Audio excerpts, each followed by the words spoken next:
Good evening, everyone, and welcome to the regularly scheduled meeting of the Board of Sewer Commissioners for March 10th, 2016. Thank all who are in attendance this evening. First order of business is the approval of the printed minutes for February 11th, 2016. Motion, please. I'll make a motion. Motion by Mr. Chavo, second. I'll second it. Discussion. Seeing none, all in favor, say aye. Aye. Aye. Opposed, none, it's unanimous, minutes are approved, thank you. Correspondence tonight?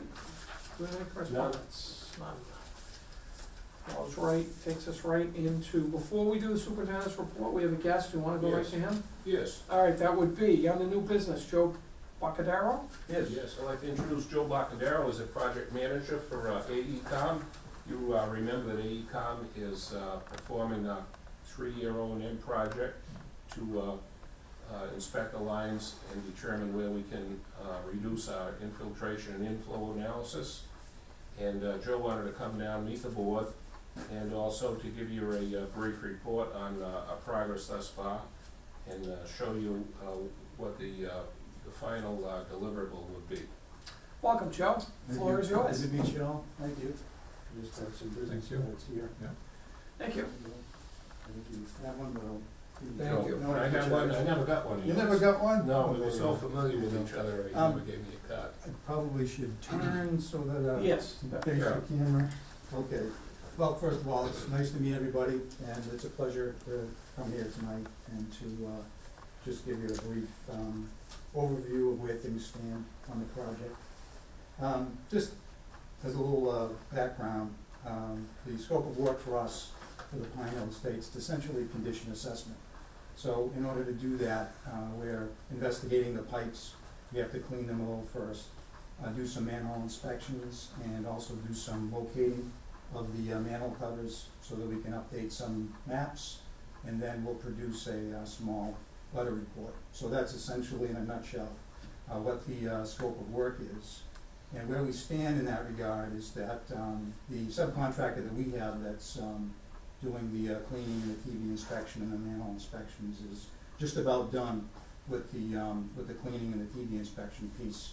The manhole inspection work, they're going to be starting soon, perhaps as soon as tomorrow, and they'd like it to continue into the weekend, hopefully be done with that. And then they'll come back with the third step, perhaps the following week, for locating the manholes. So we're making some good progress. In terms of all of that data being sent to us by the subcontractor, we expect that to happen over the next several weeks towards the end of March. And then we'll be in report writing mode at that point, writing a report in April, and perhaps have a draft ready by May for John's review.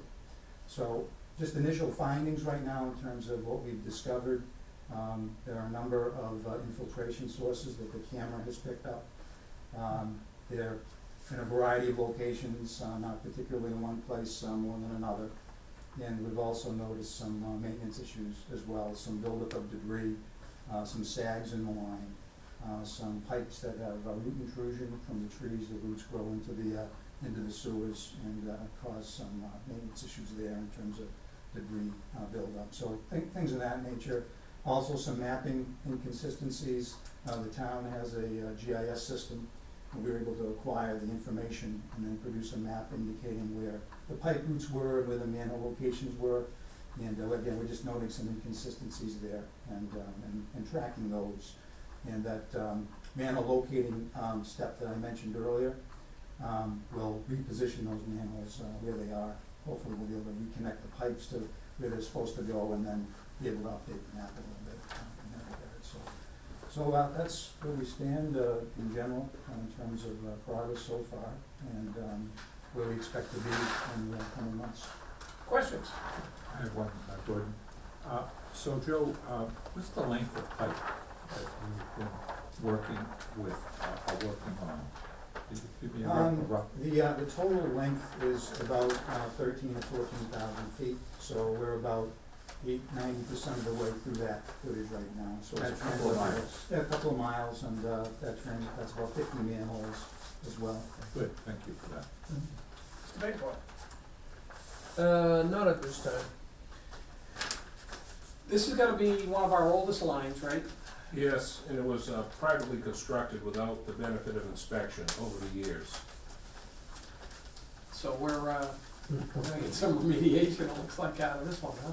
Yeah, well, there's a lot of infiltration, and as the meeting goes on, we'll discuss our total flow to torque and so forth. You gentlemen are aware of our limited capacity with the torque treatment plant. So we're gonna chase, my thing, recommendation, you gentlemen, is to chase infiltration wherever we can find it.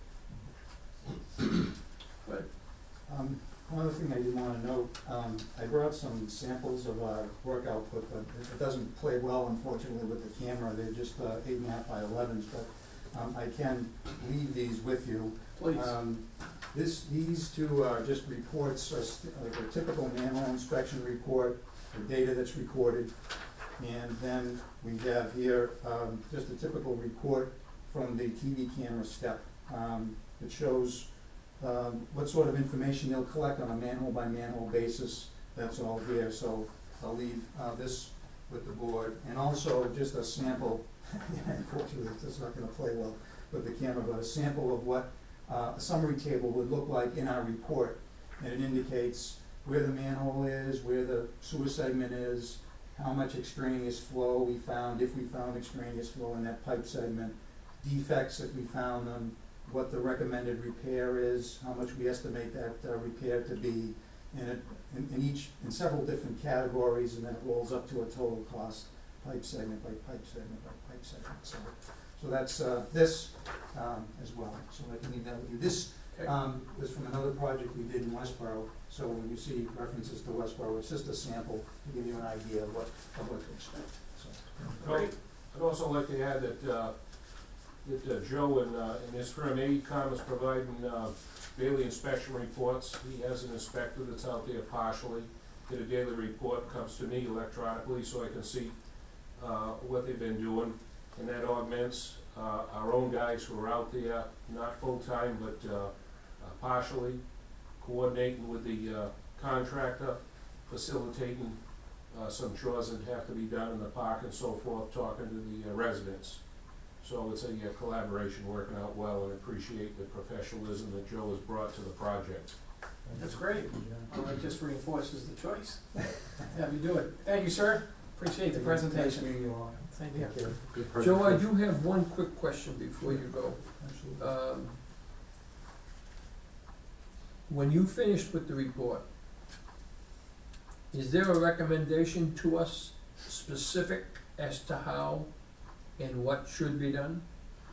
Yeah, we'll have recommendations in there. Because you're showing us how you tested the manhole, how the lines were, results, and the last one, which was a sample that you indicated, very nicely printed, fine printed. It probably should be 3 pages instead of 1 this way, because our superintendent, has and I even worse, you don't wanna combine lines, but I'm sure that's just a matter of setting it up for printing it out there. But you will have, it will be definitive as to what you found and what your recommendation would be.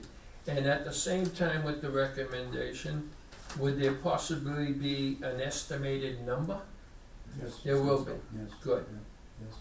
In fact, I'm glad you brought up the size of that printout. I printed it out on 8.5 by 11 for my convenience, but in the report, those tables will be 11 by 17 because, and go many, many pages. Yeah, 3 Just so you pages can to see do them. 1. Otherwise, we'd have to package a magnifying glass with them. Right. So yeah, 11 by 17s and go multiple pages, so that the text is big enough to be able to be Right. read. It's great. Thank you. Excellent. Okay. Thanks. Good. Thank you, Joe. Thank you, Joe. Presentation. Joe, I'm gonna give you this. This is your map that I've marked up as we went along. Okay, So your guy can get started on making some of those edits, okay, all right, okay. prior to the GIS. Thank you. All right, moving on to the agenda, we go to superintendent's report. Reports, I think, tonight.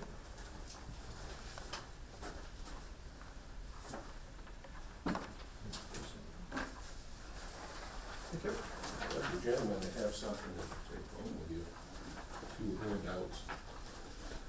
So, to report on, construction progress, ongoing projects, contract 3, you'll receive a requisition for, release of retainage and final payment, and release of liens tonight. It'll be in your packet for signature, in the magnitude of $177,000, and that's gonna close out completely contract 3. Also on contract. Hi, Joe. On contract 3,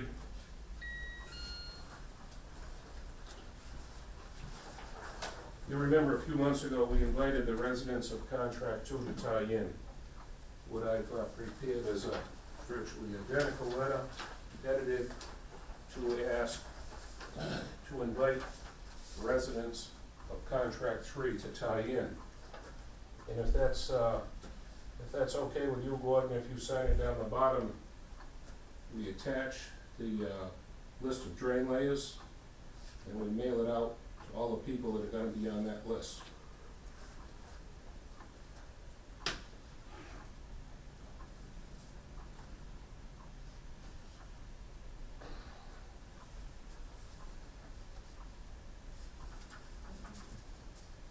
You write a good letter, Gordon. John wrote this one. No, come Now, on. I'd like to- Sketch it.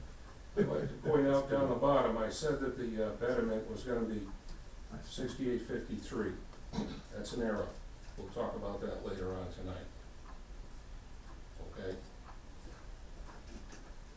Thought it was So- 6,800. Well, we'll talk about it. So the only thing that's gonna change is the amount? Yes, Yeah, the letter looks fine, except for the amount, I guess. yeah. Okay. I thought we were combining those, that's why, Yeah, that in the result.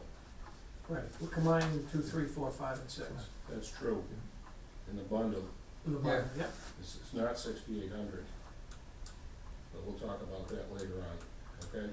Okay, So, if that's, so by the end of the meeting, hopefully we'll have a correct number, and then, we can go ahead and send that out, okay. Yeah. Alright. all right? Permission of the board, I'll sign the letter. Yeah. Yeah, we'll, Okay. We're gonna make copies of it Yeah. anyway with your signature. yeah, we'll edit that and, Okay. and catch up to you. Okay, so then, contracts 4 and 5. The Riverbrook Drive pump station site was taken by eminent domain. The document was recorded. We're authorized to proceed in that location. CN Corporation cut down all the trees, took out the stumps, site prep. Next week, CN Corporation is gonna install the wet well, 6-foot diameter wet well, and begin construction in that pump station site. And he's also in the process of compiling his submittals, which he's sending in to our consulting engineering firm, Ty and Bond, to evaluate. Bless you. Bless you. Then the next thing is the Locust Street sewer contract 6. We opened up bids today, and there's a bid summary. Yeah, it's the bid summary, and the bids came in very favorable. We had engineer's estimate of $555,000 for this work, and the low bid was $288,000. Well, thank goodness, we got some contingency now. Yeah, That's good. so that worked out well. We were happy with those. The low bidder, Funari Corporation, we've never dealt with before. It'll be the task of Dan Holmes from Ty and Bond, our project manager, to evaluate that bid, review his past history, obtain recommendations regarding his ability to go. If he doesn't work out, we got CN Corporation as a second bidder, who did contract 3 for us and we're comfortable with. So we'll see how that bid evaluation goes. We also have You cell said CNN, but it's Selco. Yeah, It's South I second meant to bidder. say, Yeah, we have a history, good history with Selco. right. Yes. And it's CN too. CN as well was in the pack. So The plan is, at the April meeting, Ty and Bond will make the recommendation, and if it's approved by the board, we'll present a contract for the board's signature, and we'll get the contractor underway. Good, Well, that's great news. yeah.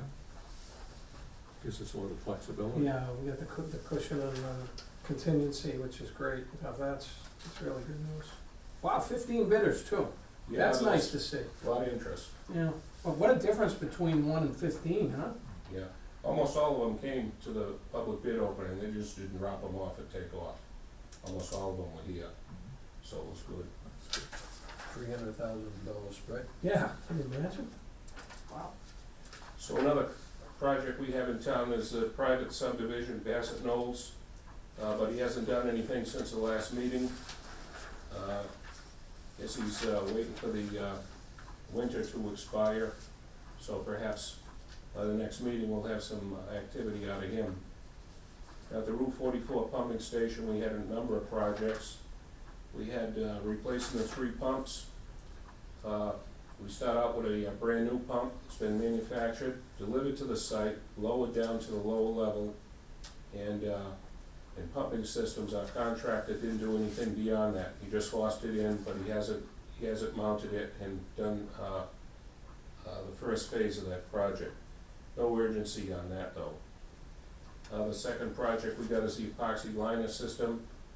We haven't heard from our contractor there. He showed some interest a few months ago, but he hasn't said anything lately, so maybe we'll give him a call, see what his intentions are.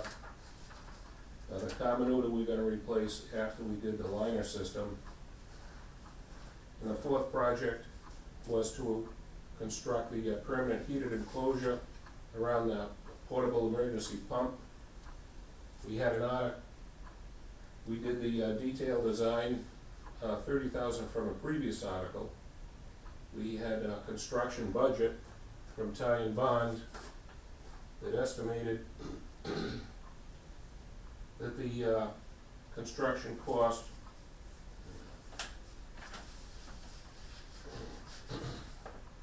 would be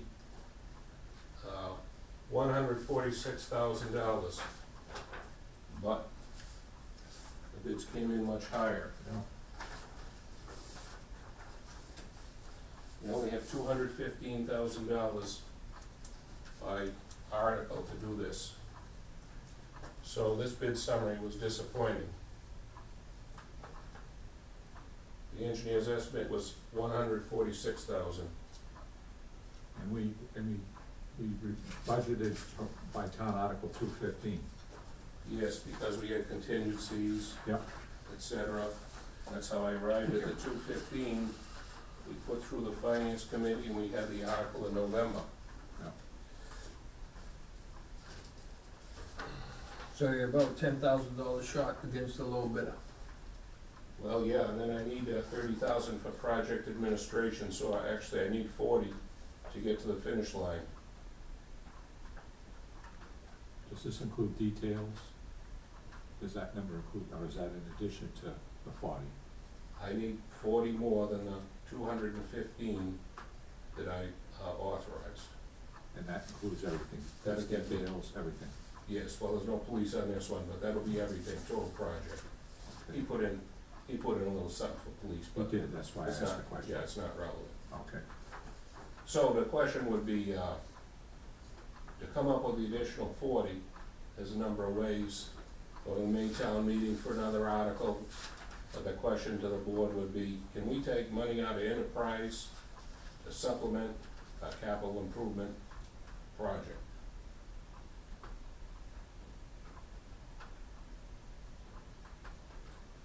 Another way would be to re-advertise the job, but the job's so small, we don't expect that, we would How get many a low bidders, price. how many bidders came in on that? Just 4? What was the spread on that? For a bid, there was only 4 or 5. Yeah, the- the list you the gave us pre-bid. showed there was only 4 people who actually bid it. I think So the the job, interest wasn't as, I think the job is too small. There's all the aspects with not much money. You have your excavation, your concrete, your foundation, the masonry was a final sub. you're gonna have you gotta buy precast concrete, do the roof job, then you go in, you do all the process piping, electrical, lighting, etc. I think all the aspects of a full job was but it wasn't big enough, not enough money for them, Sure. so we didn't get much response. Anyway, to your question, Gordon, if I may, Please. I do believe that the retained earnings account, just based on previous experience, is available for O&M. I do believe it. In fact, one of the rationales for creating the retained earnings account was to be able to deal with O&M projects in the future. I mean, there were really two primary reasons. One was O&M, capital improvements, and the other was, to mitigate any potential rate increases. Those were the two primary reasons. So I do believe that there is that flexibility, perhaps. I think all you have to do is confirm it with town accountant. Yeah. But I believe it is as well, Yeah. but it would be by a vote of the board to authorize that expenditure. And I just don't have a stomach to go back to town meeting on this one. I would.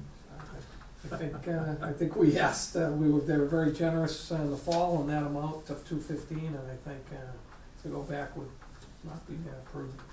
Yeah, and I mean, if you take a look at it in balance, we just did very well on the previous Yeah.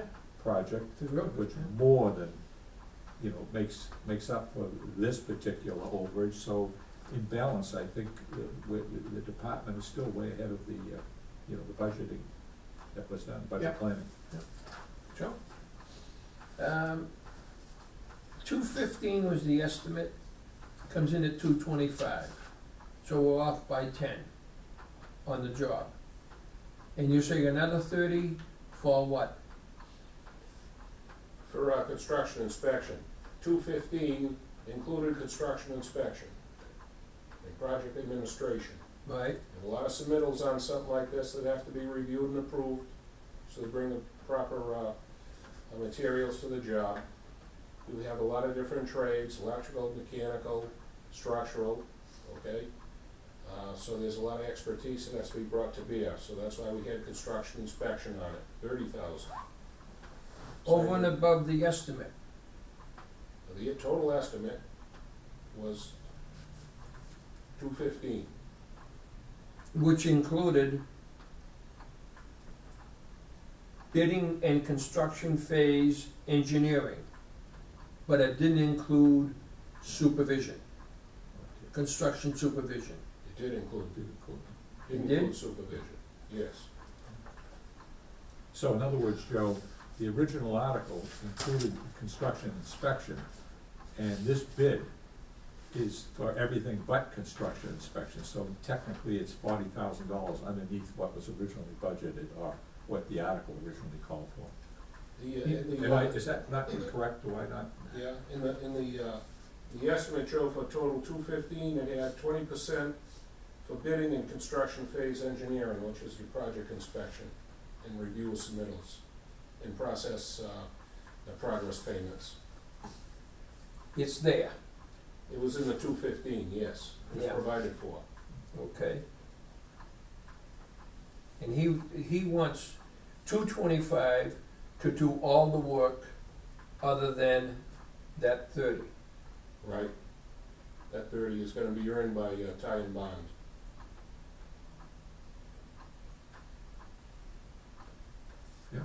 Well, that's a pretty high bid compared to what we thought. I mean, really, that's pretty high. And incidentally, related to that, are we familiar with the low bidder in any regard with previous work or what? The answer is no. We don't perform this type of work very often. We don't know who the usual suspects are. But that particular contractor, when he did go to the pre-bid meeting, and he asked the most questions.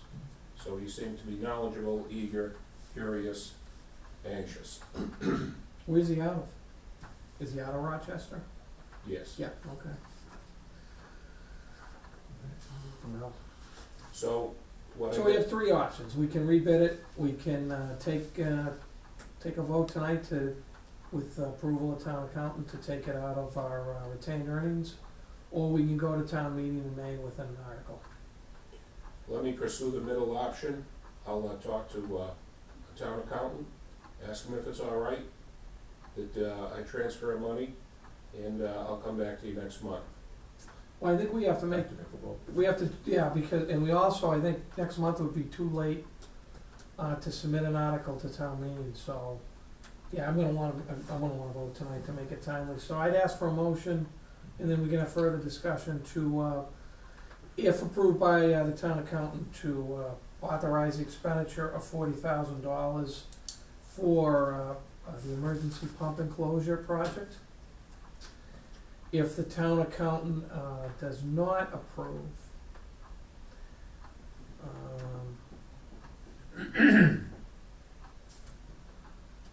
Perhaps we could defer the job for a year, go back in November for more money, Then the price might change too.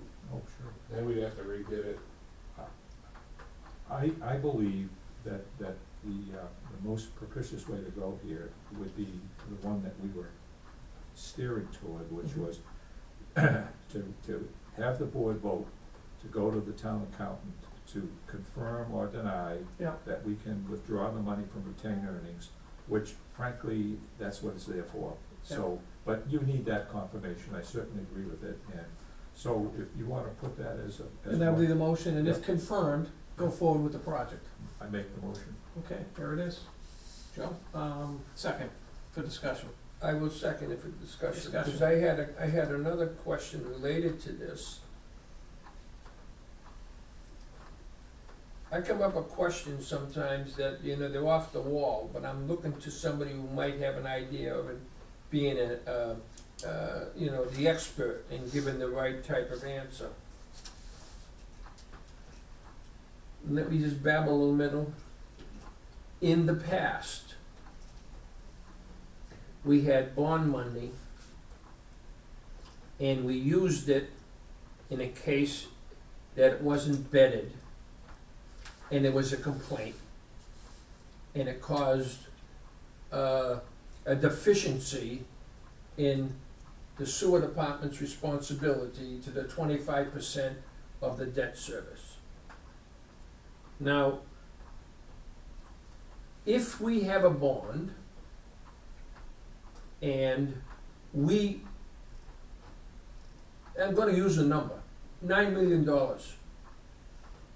And we were very active and proactive, and we utilized it, and we got the sewer in for the $9 million, but the actual total cost was $8,940,000, which meant was $60,000 under the bond issue. They borrowed the money, it's gotta be paid back. What happens with that 60? Why can't we grab that 60? What was the bond for? Capital. Pipes in the ground, wasn't it? That's capital. That's improvement to the system. And use the 60 for this. I don't disagree that we could go and ask how to retain earnings. I think that's the right place to go. But there's a possibility, it may be possible, that the amount of funds that we have available to do the balance of the sewer line, which includes 2, 3, 4, 5, and 6, that there may be some money left at the end of the project that could be used for that. That's our money. I don't think it would be allowed, Joe, because it's outside the scope of the article. Joe, that 60,000 in the past, if we had any extra money, Goes to retained earnings. No, we don't bond it. No. It's already bonded. No, what we've used it, what we have, if we had some extra money, which really is, it's directed by the article. I mean, the article is what controls the use of money. We would have said, is there some other place that we can provide services? So, in other words, we might be able to connect 2 more houses with whatever money might have been left over. but you wouldn't use it for capital. The reason why I said we wouldn't bond it this time is we've only bonded permanently 9 million. The 2.5 is short-term interest only, it's not a permanent bond. So the balance could, yes, you're right, you could do that option, or the other option in a lot of cases is you just bond to the amount you spent Yeah. on that second bond. That's a temporary, the 2.5. But yeah, I don't think. That's we'd be why I approved on used the that. $9 million. Well, the 9 million spent, Yeah, well, that's gone, I believe, right? almost. My plan for funding contract 6 is to take that small amount that's left over from the 9 million, combine it with what's left over in the 2.5 million, scrape the bottom of the barrel, so there's virtually nothing given back. And it's all within the scope of the articles. Yes. But the only reason I say that is we have 13 people. And the number is a relatively good number. And there may be a possibility that we might have, which would end up in your part B of my thought, would end up in your suggestion, okay, we only spent 2,465,000, that's what we bond, okay? I used the 9 because it was already bonded. You're following. And what do you do with money that's left over for the bond? You know, I understand what you were saying too, Richard, the articles, because I was curtailed with the article, the 4 corners of an article when we did the rehab of the town hall. I wanted to do some things that was not specifically spelled out within the article, and the town accountant says you can't do it, and town council told me that I couldn't do it either. Because it didn't address exactly what the article said. So, I mean, it was just an idea that if you have money left over from a bond, it's money. And I'm not saying, what are you gonna do with it? It's our money, we're paying the debt service on it, or the town's paying part of it too, because they got 75 cents on every one of the dollars they paid. There's money left over. But the way we're doing it, as you explained, Joe, we take the little bit that's left in the 9, add it to the 2.5, and spend as much as we have to get it finished. If there's a little bit money left over, as Gordon says, we just bond that amount. So you can't use it. It's too bad you can't, because I think we have been very fortunate to getting some very realistic bids, you know, and of course the 44 is something that needs to be done. So I don't think we should put it off. I think we should just find out very quickly whether or not we can go through that suggestion and, you know, get it done. So it's Okay, gonna be so a motion's second. on the, yeah, we Yeah, have a the motion and a motion is second. made and I seconded it. All in favor? Aye. Aye. Opposed, none, unanimous? Okay. So concurrent with the chairman, with the town accountant, I directed Italian Bonds to evaluate those bids, investigate the low bidder, Rochester, and determine if he's a suitable bid. And he will come in April meeting, and the two will converge. We'll find the money, we'll sign the contract, and get underway. All right? That's And what I'll present next. The only fly in the ointment will be if, we find he's not a suitable bidder. Exactly. Then we're in trouble. Exactly. But we're gonna think positive tonight. Exactly, because there's a big gap between 1 and 2. Yeah. That's a lot of dough. 140,000. Okay. Okay, the next topic is the flow meter down Route 44. We put in the new flow meter because it was under reporting. Each month I was directed to advise the board how the flows are going. This is a combined flow going to the city of Taunton. You see we have an uptick. The reason is because it was raining a few days last month. Now, is that infiltration coming out of the Route 44 pumping station, or is it coming out of the South Street East pumping station? We don't know, but we didn't have a whole lot of people tying in during that month, but we have an uptick. So that's an indication of infiltration, not so much the new flow meter. But my instruction for the next few months was keep the board informed, Yeah. so that's what we're Right, doing. they're supposed to go at least through the quarter. Thank you.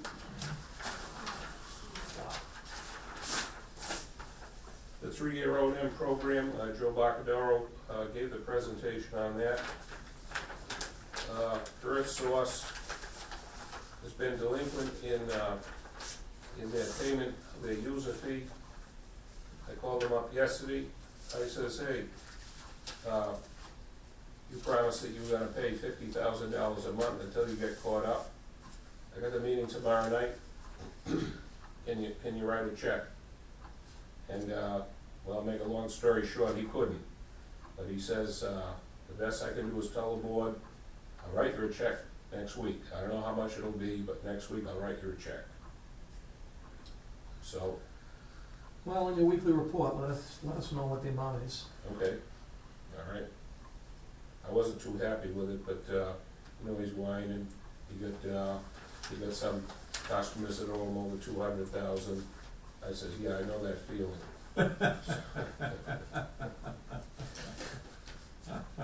Okay. On the billing, Brenda sent out the semi-annual user fee billing to cover the period July 1st to December 31st of last year. The total amount for the user fee, semi-annual, $835,338.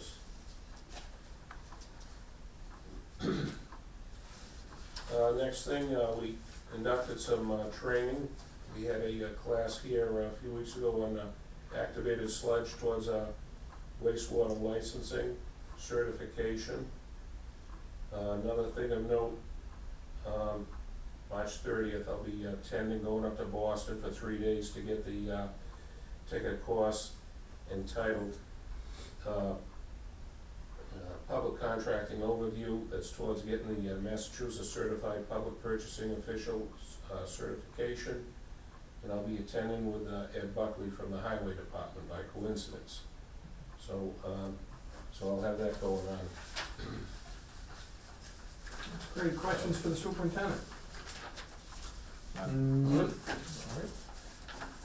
Moving on in the agenda. Or did you have anything else?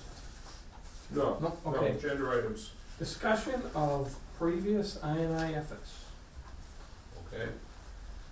So we're undertaking our 3-year I&I remediation. The question was, well, what have we done in the past? Well, we had a formal effort back in 2008, 2009. It was part of a facilities plan. This is the cover sheet of the report. And what's enclosed is a typical readout that's similar to what Joe Bacadaro will give us. But it gives the location of the leak, the estimated gallons per day, and then there's columns for completion. And if you look at the completion columns, you see the only ones that were attacked were the manholes, the so-called low-hanging fruit, because it's a lot more challenging to fix a pipe, a leak in a pipe, or to replace a pipe. So there was substantial I&I reduction. If you look at the end of the report, Yes, so. Do I understand that to read 233,000? yes, Wow.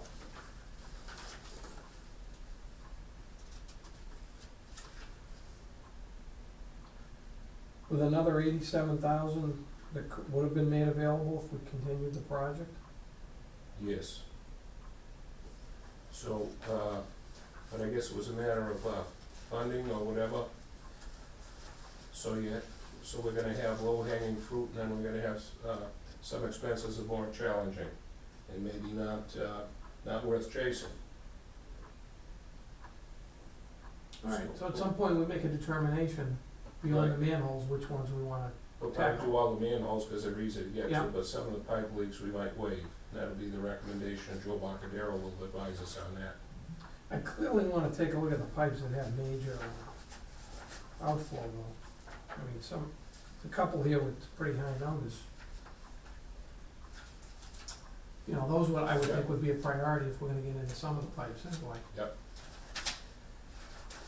Okay. That's good. Now, I came across a topic I want to advise the board regarding I&I. We have the intermunicipal agreement with Taunton. Part of that was to pay $1,400,000 over a 20-year plan to the city of Taunton to reduce I&I. A lot of that I&I, well, some of that I&I is in common pipes. We're only paying for our wastewater that goes through common pipes. I draw your attention to paragraph 7B1. And this might be topic for our next meeting with the city.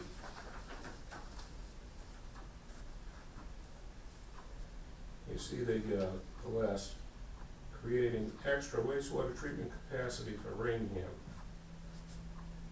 Now, what does that mean? Does that mean that if we reduce our I&I? No. Does that mean that we should ask the city of Taunton how much I&I was reduced from our contribution of $1,400,000? And you're gonna tell us it was, we reduced the I&I by 300,000 gallons per day? Does that increase our allotment? Well, I know what you're saying, but I think you're gonna find it was probably, the language was referring to creating the extra wastewater treatment capacity that we asked for at this time, when we did this contract. Cause at the time, this contract superseded one that had a lower capacity rate. I'll bounce that off of, if you could, I'll talk to John Donahue, who represented the Board of Selectmen at the time, see if he has a recollection on that, and if you could follow up with whoever represented the sewer commission at the time, was that, Well, that was Mark Antine, was our counsel in that, those negotiations. Randy in on those? Town administrator? No. No? No. Anybody? Well, think about it. Well, I'll talk to John anyway, I see if thought he has a the recollection. wording was interesting, Yeah. and maybe you could look at it both ways. Your interpretation was perhaps the position that will be taken by Taunton. Sure would. But I'd like to throw it out there just to raise their blood pressure. You see, it is a bit, I'm sorry, it is a bit confusing, because on the one hand, you could go along with what Gordon said, because we're creating extra wastewater treatment, you know, as part of the negotiation. It's not a bad perspective. But on the other hand, it says but then the last two words, you know, capacity for Raynham, which then, you know, it's not 100% clear, that's for sure. Yeah, I'll see if he remembers the discussion on how they determined that they would get additional capacity at that time. So I'll follow up on my end anyway and see if I can get Okay. anything on that. I just thought I'd throw it out No, there it's as a good. talking point. That's good. You know, if they had the preposition "the" in there, I would nail this and say that we paid $1.4 million to go up from the old number to the number $1.3 million. This doesn't say that. We're gonna spend $1.4 million for inflow and infiltration elimination for the purpose of sharing in the cost of creating extra wastewater treatment capacity for Raynham. You almost want to read, we're paying $1.4 million to give us extra wastewater treatment capacity. But, you know, unfortunately, this is page 14 of 18. You know, maybe on page 1, it says we increase it to this for the following reasons, and this is one of the reasons. It's worth checking into though, John. Because you may be right, if we can show that we've spent $1.4 million and we have improved the infiltration that they have, and I'm just gonna use a number, let's just say over the past X number of years, they've been able to find 1 million gallons worth of infiltration in the system that was corrected because they went through the study process. How much of that million belongs to us? And Well, it's only on the line that we share with them, as you said. yeah. Well, if a developer wanted to come into town and do a project, we have a concept known as a sewer bank. And if they pay us money at a rate of $2 per gallon, we spend that money with Joe Bacadero. We do I&I efforts, I&I reduction, and we can reduce our I&I flow to a point greater than or equal to the applicant's request to tie in. And that's how they can tie in, because they would have zero impact. And that is based on $2 per gallon. So if you had 1.4 million to Taunton at a rate of $2 per gallon, you'd have 700,000 gallons available in your sewer bank. It's a difficult concept to understand, but there's a correlation between paying for I&I reduction and having capacity given to you. Well, that does raise an interesting point. Independent of whether this money would add to the total capacity that is available to us, putting that aside, it does beg the question that where's the accountability for how the money that Raynham is spending, where, exactly where was that money spent? And what was the result? So if they're getting $80,000, we're spending $80,000 a year for 20 years, it would be nice to have some sort of report, just as we're providing a report on our use of their water, our flow meters, where, you've just shown us the peaks, and it would be nice to have a similar kind of report back from Taunton with accountable for what they're spending of the money we're giving them in terms of the I&I in the common shared pipes. You're right, because I think if we're only responsible for the pipe that we share with them, and again, as an example, if it's only 4 miles, then $1.4 million should have been worked on the 4 miles of joint pipe to see whether or not we can fix that. Exactly. Help them fix that, because they share some cost to it. But if they took the $1.4 million and did a study and found out how they could do I&I someplace else on their system, then we're not getting any benefit from it. That's my point. Right. That's my Yeah, point. that. But then again, if you bring it up and they can't tell you where they spent it, maybe it's a bargaining chip to getting something given back to us because you haven't been doing what you contract said you're supposed to be doing. Well, Superintendent and I, when we met with Tom, we did have a brief discussion on that. Remember they had talked about, Well, they have ongoing I&I I&I, efforts. They yeah. spend millions of dollars, and ours is just a drop in the bucket. But the pipes that we assisted them, the common pipes that we assisted, were the leakiest pipes in their system. They should have been a great benefit, okay? So, but it's never been discussed, well, exactly what was the benefit? Can you isolate the common pipes, demonstrate the benefit, how much did it cost, or what do we get out of our $1.4 million? Do you have any idea how much the city of Taunton spends annually on I&I? No, I've seen it in a chart someplace. you gave us that figure Millions. too, I think when we met. When you, Verbally. when you say millions, that's a lot of money for the sewer department to be spending on just inspecting their pipe and trying to figure out how they're gonna fix things. Well, they had an order, Yeah, a very severe order, and they're spending like $3 to $5 million a year on I&I reduction. And they're getting good benefit because they're not discharging into the river when they get a big rainstorm anymore. Yeah, well, that's, everybody knows what you disconnected and you don't have to worry about what's going down the curb. No, the reason I asked that, John, is because $87,000 principal and interest isn't an awful lot of money in the big picture. But if they were only spending $300,000 a year in doing the service, and it included our 87, then they're not doing very much. But if they're in the millions taking care of their pipe, they just need to be able to tell us where they spent our 80. Or if they have done anything on our shared pipe in the past 3 years. Okay, next on the agenda, sign letter of appreciation of Bridgewater Sewer and Water Department for the recent tour to the wastewater treatment plant. If you sign that, Gordon, I'll send it out, if that's satisfactory.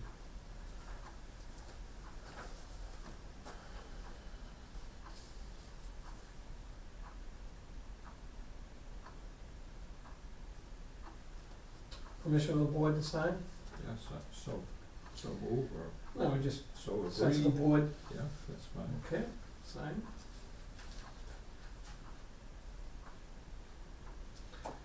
There you go. Superintendent, that's the original. Excellent letter, thank you. You wanna keep a copy for your record? Sure. Thanks. That's good.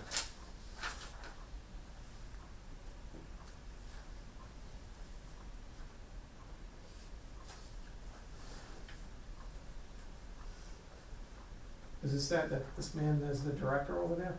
Yes, of water and sewer, Huh. with a combined job. All right, next on the agenda, Route 24 Burger King 10-year agreement for sewer service is up for renewal on April 16, 2016, and your recommendation, sir? Yeah, so 20 years ago, we signed this agreement. They had a specific vendor, and a couple of years ago, that vendor was asked to, he was suspended by the Mass Highway, which owns the buildings in the lease. And now, the property is under a property management firm. So I asked the property manager, hey, you're up for renewal, 10-year renewal, would you be receptive to the same terms? If you are, I'll talk to the board, and when you're ready, we can prepare the documents. She came back and says that she's putting that contract, seeking request for proposals for that contract. And this 10-year agreement would be part of the estimated total cost of management for that location.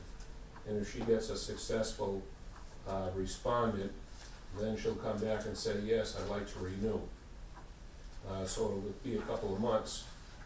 But what we're asking for is, if it's okay with the board, the same deal, $6,000 a year, plus we take their wastewater and charge them a commercial rate of $4 per 1,000 gallons. But it's $6,000 a year for the privilege of them to tie in. That's 6,000 plus the usage fee. That's right. It's like a betterment charge every year. Right. It's commercial. So if those terms will be acceptable to the board, then I'll continue to pursue that line of thought. Sure. So let me understand this. The $6,000 and the $4 per 1,000 gallons, is that the rate that was in effect when this was signed in 1996? $6,000 a year, yes. The commercial rate was less than $4 per 1,000. It was perhaps $2 or $2.50 on day one. Well, so my question is, if they paid $6,000 20 years ago, do you think maybe inflation should be somewhat taken into consideration? I mean, you could buy a new car for $3 grand 20 years ago. You know, I mean, to me, I would say that should be reconsidered in the light of inflation. That would be my input. Mr. Maywood? Well, under normal conditions, I would say, yeah, it would be, even if you just said, subject to or adjusted by cost of living, Well, we And, learned that wasn't much this Well, I was past gonna make a year. wisecrack, but I think I keep my trap shut. That was this past year, but in 1996, it wasn't that case. It wasn't that case in 2007 either.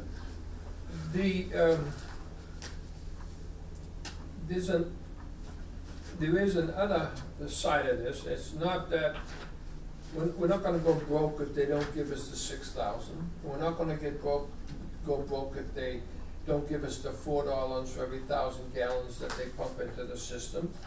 If they were to say no and they pull out of the system, then whatever water they're putting in there isn't going into Taunton, and that's gonna reduce our flow, whatever the amount might be.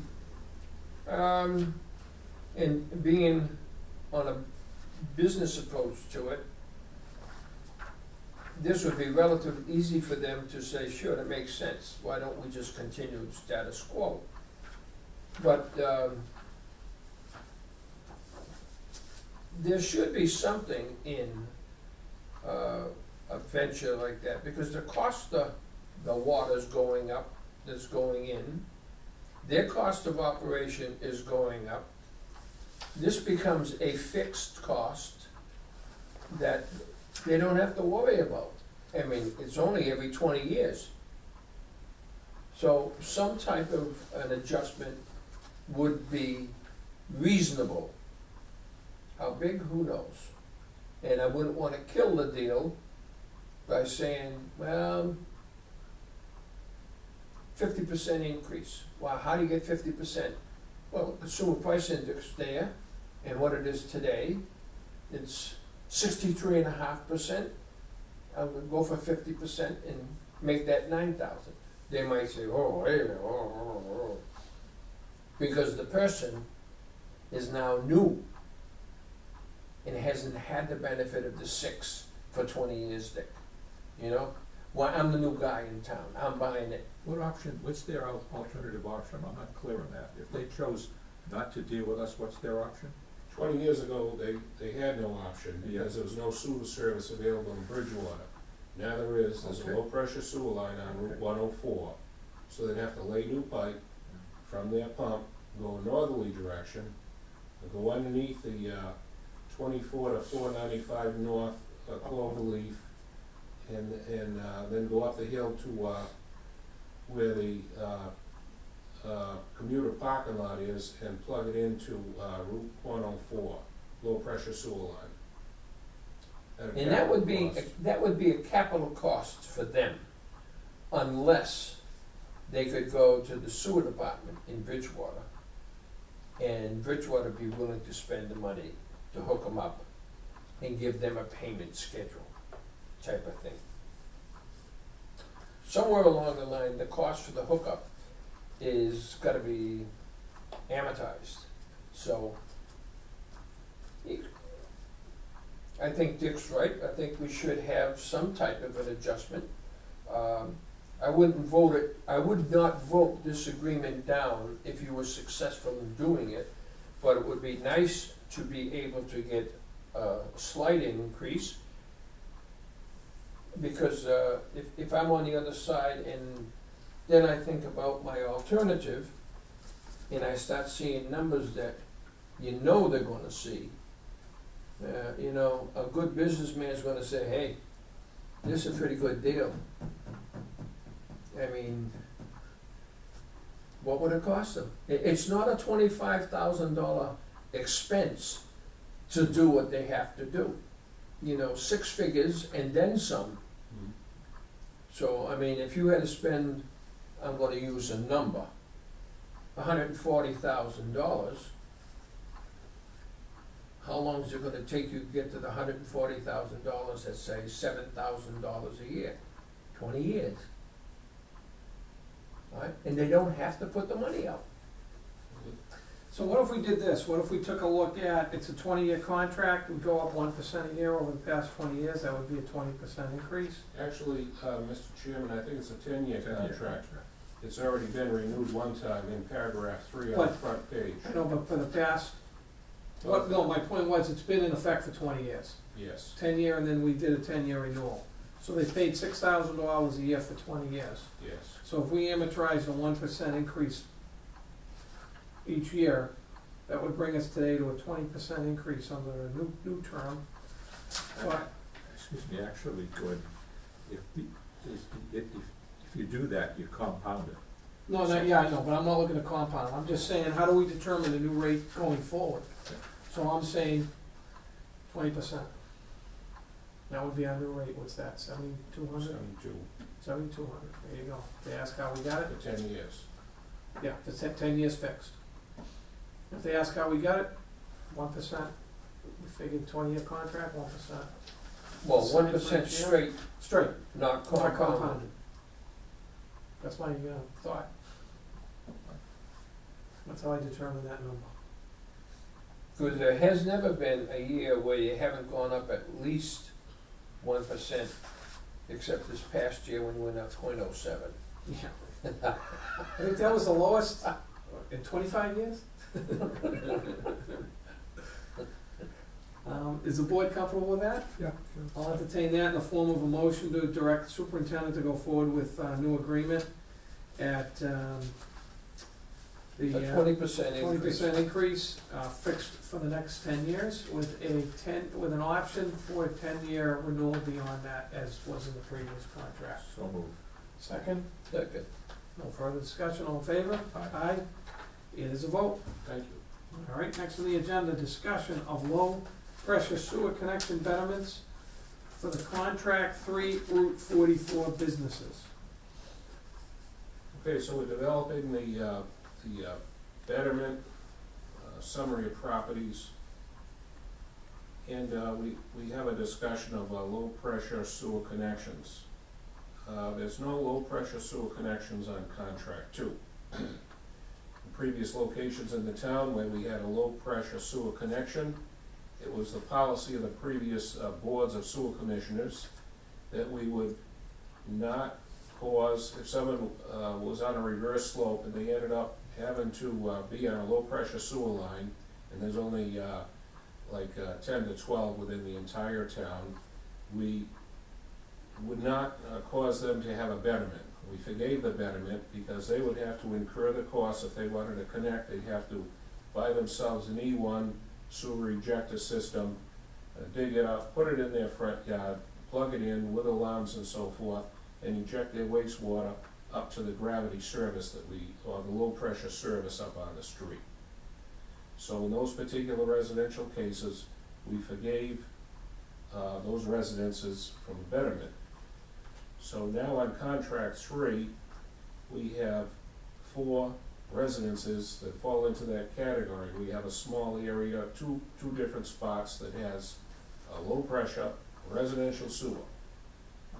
So the first question is going to be to the board, are we going to waive the betterment on those 4 residential dwellings? And then the next topic is going to be, well, we have 19 commercial establishments on Route 44.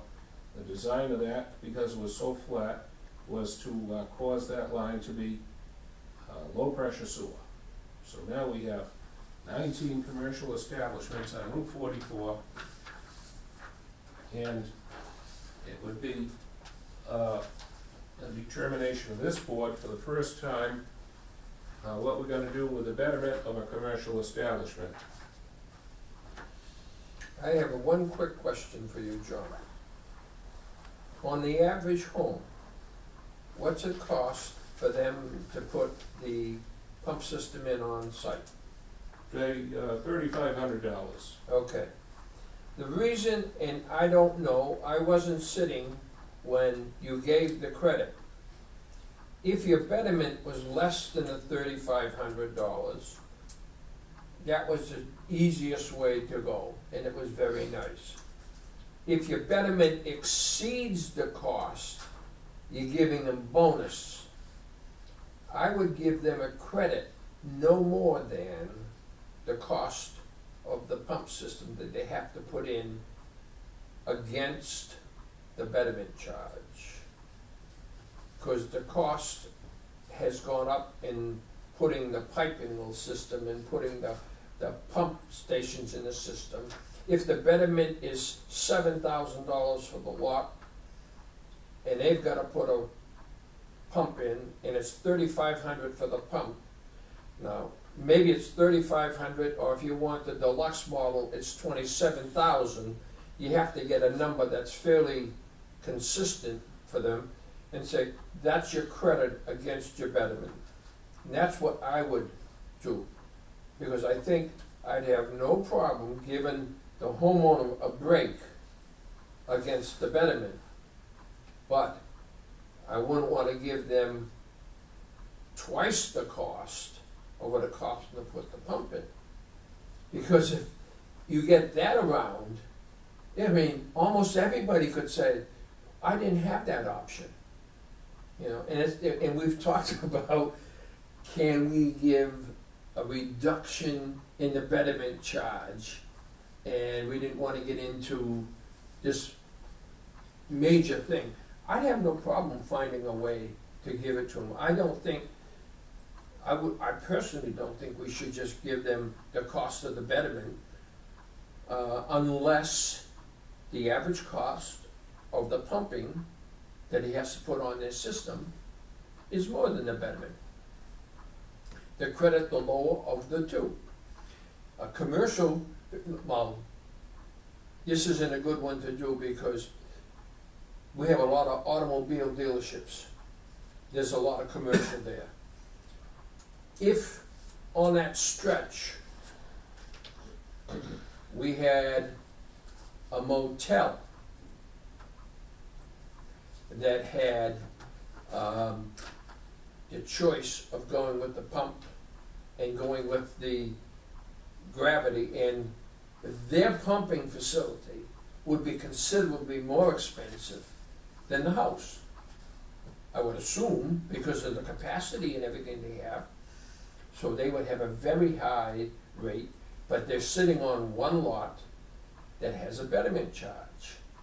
You see, that would be a quirky one. They might have to spend $35,000 to put the pump system in, to elevate it to the pressure system, and the betterment's only $7,000. Well, I'd give them $7,000.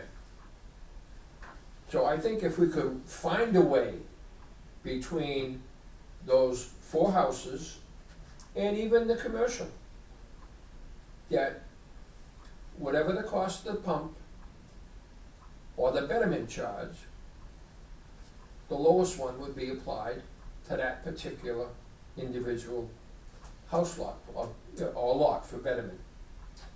That's a suggestion. Okay, Mr. Shallow? Well, the first question I have is, you're saying that, if I understand you, the total cost for a low-pressure system in a residence, $3,500? $3,500 to buy the pump and plug it in, dig up the yard and so forth. Yeah, It's the same for anyone. Yeah, you've got electrical costs, you've got a 30-amp service, try to get that for $1,000. So I would say that the total cost to a residence for putting in a low-pressure system is significantly more than $3,500 when you add up all the pieces. I know just the electrical alone is easily $1,500, $2,000, and you got the unit, you gotta do the digging, so, you gotta do the house connection, you gotta run the pipe. Well, the normal houses have to run the pipe anyway as well, above the betterment cost. So I don't think you could factor in the cost of running the pipe. Okay, so, but there's more than the $3,500, I tell you right out of the gate, I don't remember Well, ever being that low. I agree with you, Dick. I don't know what the number is. If you're gonna install gravity sewer and the betterment is $7,000, I get a betterment charge of $7,000 on my house. I'm be able to use gravity. I get somebody come in and he charges me $2,500 to hook up my sewer, my gravity sewer. That's a cost everybody has to pay, the cost to hook it up. The difference is he's gonna put a box there with a pump and an electrical service. The cost to dig the pipe from the house to the box and from the box to the street, that's the installation. Yeah, but you gotta dig a hell of a big hole to put this box in. No, This I box is, understand what, it. 300 gallons? I'm just asking Yeah, that's to a big hole. determine the cost of installing that. No, but so let me see if I understand your point, Joe, because I just, you are suggesting, that if the cost of the low-pressure system is $3,500, and that's fine, whatever the number is. Whatever the Yeah, number any might be. amount, and the betterment would be 7, just to round it, you're saying that we should charge them $3,500 for the delta. We would give them a credit instead So, of, yeah. instead of So they get charged forgiving, $3,500. instead of forgiving I get the you. betterment. I get it. Because if it only cost them 35, why am I giving them 7? Yeah, well, I'll say one thing, in the past, and I'll stand corrected if, I believe in the past, when we've had the few, in fact, one of my neighbors has a low-pressure system, he's right on, Lake, Nip, Yeah. On Elm Street, and so he's below street level. In the past, for the few low-pressure systems we've had, we have, I think, forgiven the betterment, so this would be a change. Well, that's what John has said, and I understand that. So you're saying change the approach?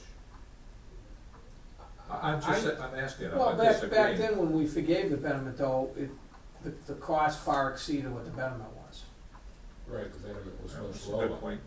So The now it's in betterments, reverse. most of the betterments were under $3,000, Right, under $3,500. all of them were. Yeah. And it is, but now because we have kind of refined and made sure we're tracking everything, and we're not putting in 600 units, we're only putting in 244 units, the denominator is lower, and the unit goes up, the price goes up. There is another cost too, to keep in mind, because I've talked to my neighbor about this. There are maintenance costs. Oh, on the yes. Low-pressure system. Yes. And there are service costs if they have an issue. And low-pressure systems have a tendency to clog. It doesn't take a lot to clog. Yeah, I mean, I've seen engineering reports.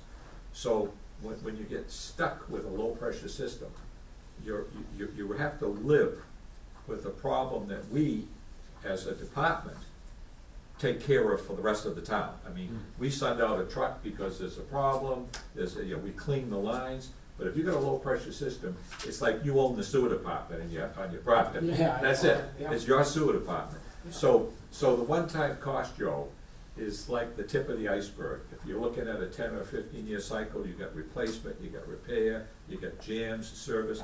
So there's a lot more to it than just the front-end cost, and that's why the board took that position before. But I don't feel I hear both strongly about it. but- both sides or both discussion items on this. I'm thinking maybe the best answer on this is to determine a credit of a set amount, and that's the credit they're gonna get. For example, say if we sent the credit to everyone who's doing one of these in a residential, it's $5,000 off the bat. If we get the pump cheaper, that's great. That includes the maintenance costs.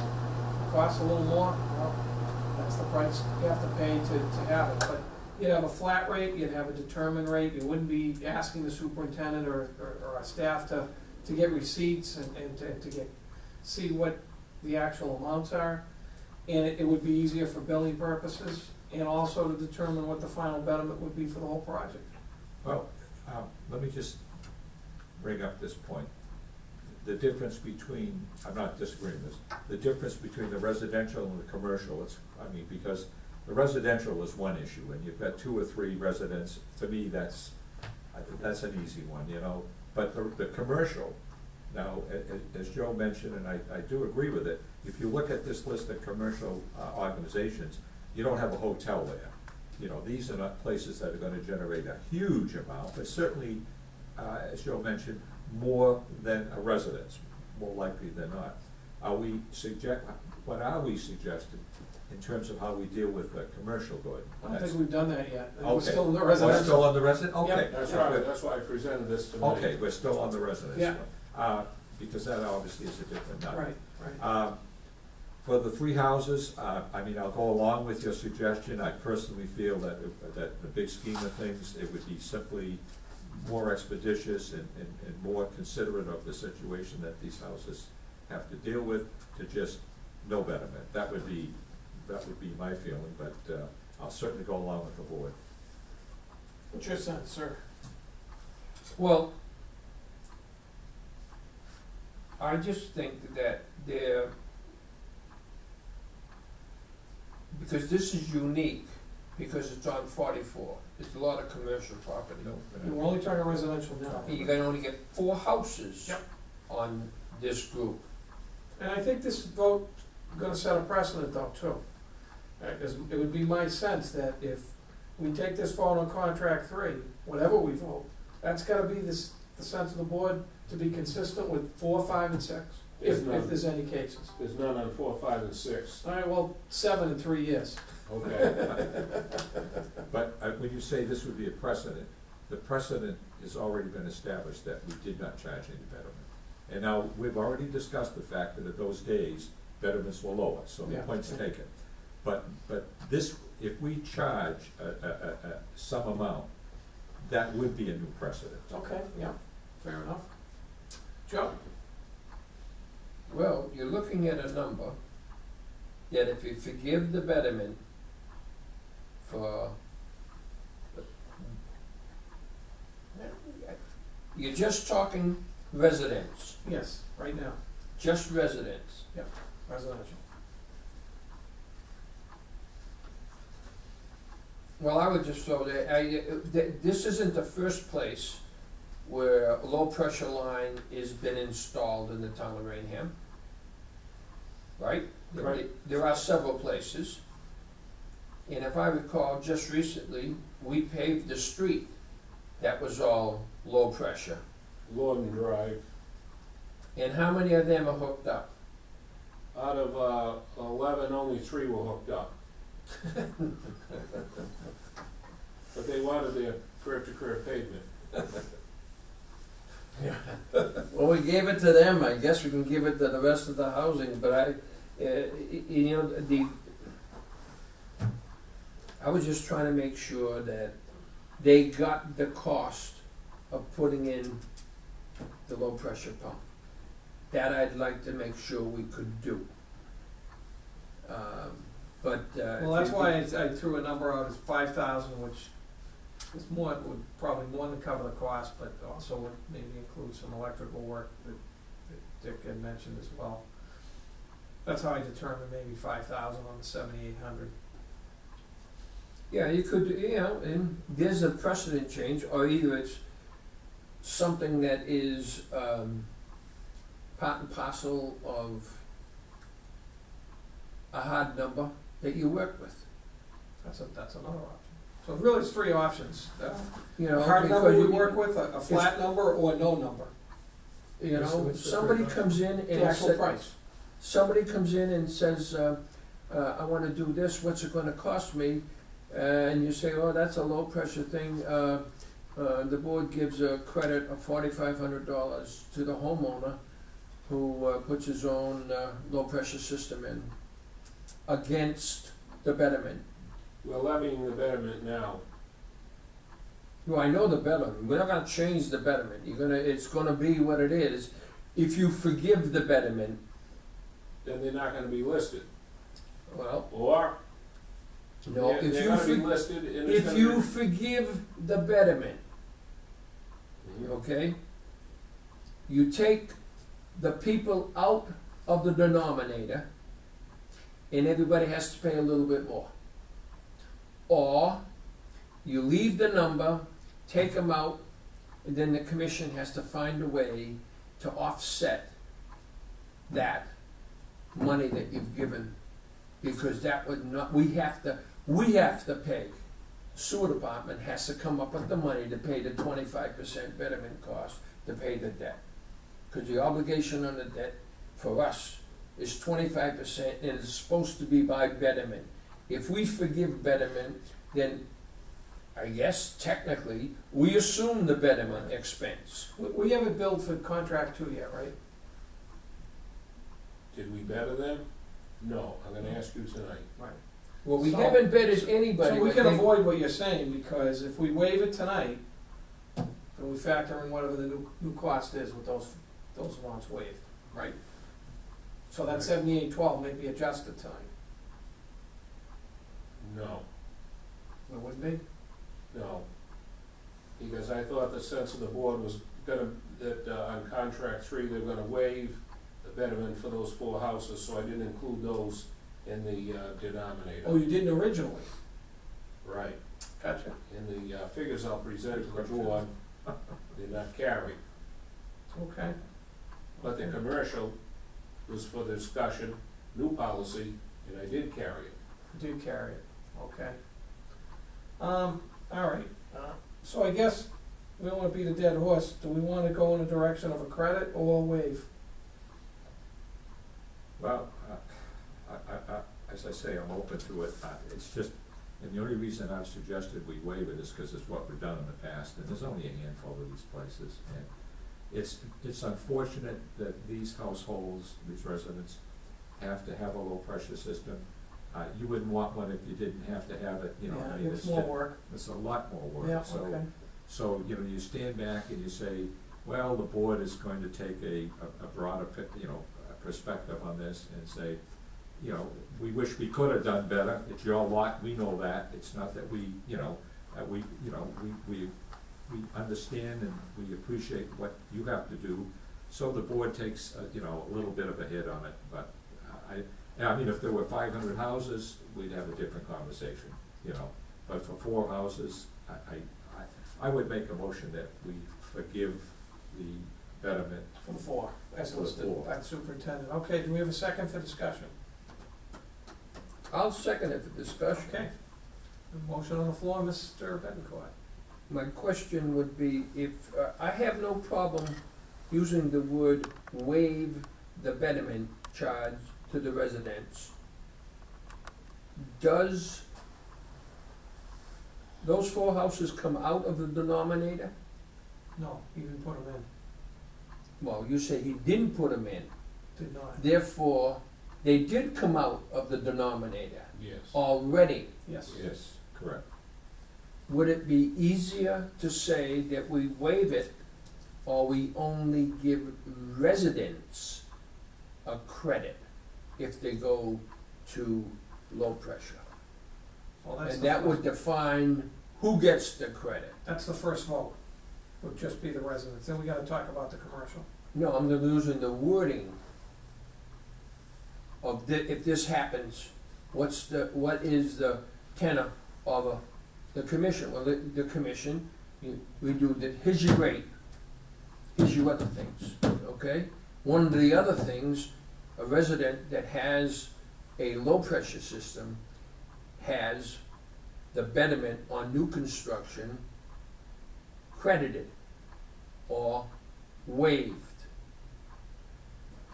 But that is not given to anybody other than the residents. We're trying to help the people that can't get on it. I mean, it's not that I don't think businesses are worthy of it, but who pays it? Anybody who participates in the business. It's not the same as the homeowner who has to take it out of his operating budget to live in our community. Yeah, I think the chair has made it clear that The vote's residential. correct, it's just strictly residential. And then we'll, yeah, so with that motion and a second, seeing no further discussion, all in favor of waiving the residential for homes listed from the betterment fee in contract 3, say aye. Aye? Opposed, none, unanimous. Commercial, the impact and your recommendation. Gentlemen, on Route 44, there's 19 commercial establishments, either there or vacant lots Yeah, I that have a low pressure service connection. I tried to arrange them for your review. I use a multiplier here, the betterment of 6853, that's really incorrect. That multiplied to $130,000 in betterment revenue, and that's gonna be a little bit more based on discussions later on this evening. So, for residential, we waive, this is a new situation, commercial establishments on low pressure sewer. My recommendation is that we do not waive, that we give each commercial lot a full betterment. We'll let them list like everyone else, even though they are low pressure sewer. If you don't, then we're gonna lose quite a bit of revenue in betterment. And we've never done it before, we've never We waived for never had commercial commercial. before. You can deal with this one quickly. I make a motion to charge the betterment according to the way we do all of the commercial installations or operations, I should say, and that be separate and distinct from whatever monies that the establishment has to put forth for their low pressure system on their property. Okay, second, for discussion, I'll second it. discussion. No, I didn't say I'd second it for discussion, I just said I'd second it. Okay, is there any further discussion? Seeing none, all in favor of the recommendation of the superintendent as spelled out by Mr. Shavo, say aye. Aye. Opposed, none, it's unanimous, okay, thank you. All right, next is recovery of delinquent accounts. I've come to the board in the past and discussed our pursuit of delinquent accounts. One of them at the beginning was Burger King when they lost their tenant. Then there was down on South Street East, where they have the flowers there. And then we have Earth Source.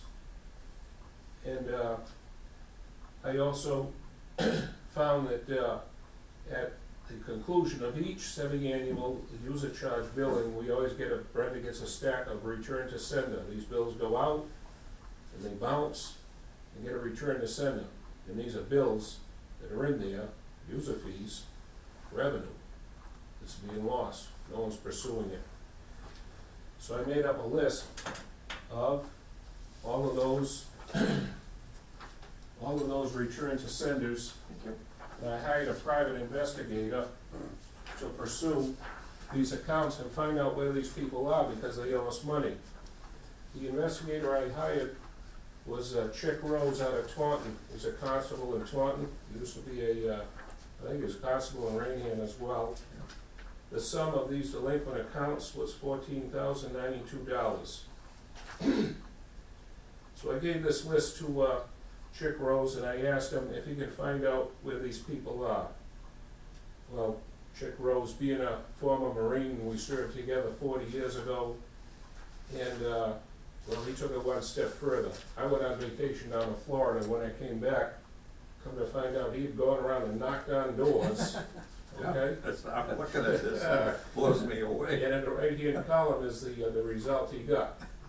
Now, he wasn't able to find everyone. Some people evaporated, but the people that he did knock on the doors, there was confusion, misunderstanding, and they're contacting town hall, and they're coming in with their checks. So there was a return on investment. Now, out of the total delinquent amount, 14,000, Chick Rose charged less than $700. It was less than 5% to chase these accounts for us. It was extremely cost beneficial. So I think next month I might be able to report to the board exactly how much revenue we did collect. And this is also going to help when this billing that just went out, if we get any return to senders, well, we'll look on this list and see if we already contacted them, and we'll be able to pursue those as each comes in, rather than just sitting there building up in a big stack. Yeah, I just one comment, Gordon, if I may. Sure. Actually, the return is I would say better than even what you described, because presumably these delinquent accounts might be delinquent for how many, bills. Now that they've been served notice that, we're tracking it, this number could easily have been 2 years from now, 54,000. So I think it's a tremendous, I certainly don't want Chick on my case if I ever have. Knocking on your door? Yeah, and he's absolutely right there, 181 Hickory Drive, which is, John's neighbor, it's Yeah, right across the next street door, from me. Yeah, That has been vacant for Oh. a number of years. yeah. Yeah. Finally sold though. Oh, did it sell? It says just sold by bank, Oh, yeah, I think I know. Yeah, so, so somebody's going in. Yeah, so probably when do it's it. sold, hopefully there's gonna be recovery, because there's a lien on it. Yeah, In some cases, the house gets sold, and the closing attorney perhaps didn't get the final readings, and they beat us on it. yeah. And that's a little fine point that we're pursuing. Some cases, the person deceased, so we're gonna drop that one. In other cases, the persons were unaware, they're gonna call town hall and make payment.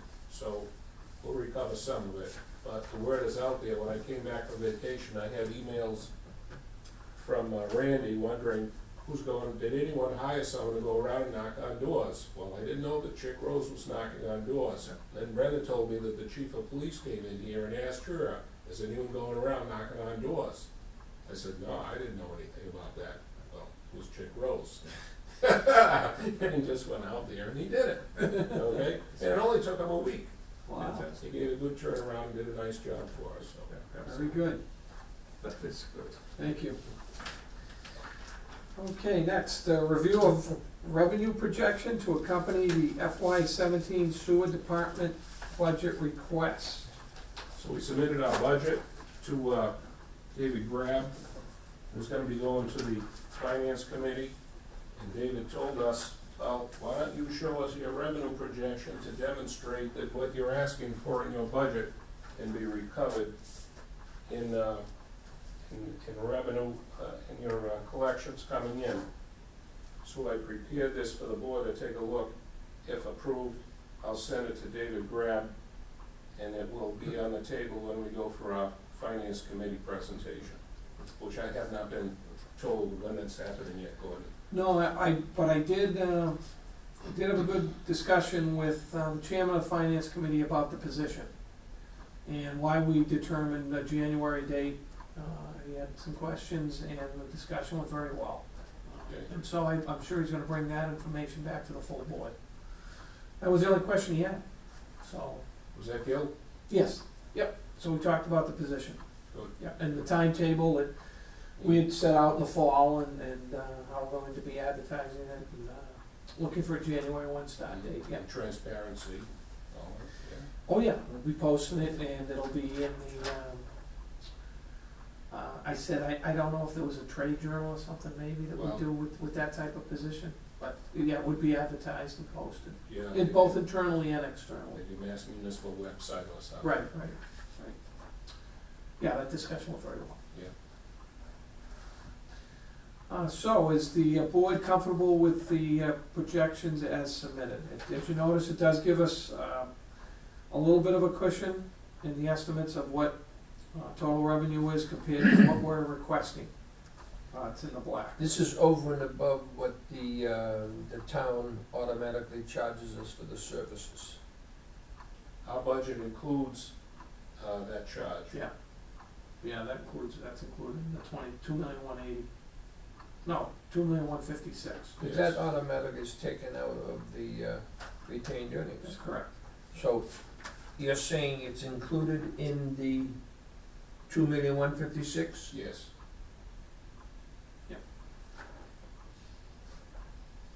If it's automatically taken out of retained earnings, technically, we don't have to raise that. No, we don't. I know we should, but if we automatically took it out of retained, you did take it out of retained earnings if we didn't operate. Well, if we use their services, we gotta pay them. Yeah, it's like paying a vendor. I understand that, John, I understand that. No, that's fine. And we are getting the legal services, July 1. Yeah, we're gonna get relief by that. Yeah. Yeah, but we won't need any more by then. You never know. I hope not. So, with that, I'll entertain a motion to approve the revenues as estimated to forward to the town officials, finance So committee and town accountant. So moved by Mr. Bencourt, second. Second. No further discussion, all in favor, say aye. Aye. It is a vote. And it's a good budget, it's tight, but it is, the revenue projection It's just as tight. Pretty tight, but it does show that the budget we're requesting will be in the black if the projections hold, and that's important. Okay, signed sewer betterment order for contracts 2 and 3. Okay, the betterment order for contract 3 is not prepared yet. The tie cards are done, but Brenda has not summarized them yet. The betterment order for contract 2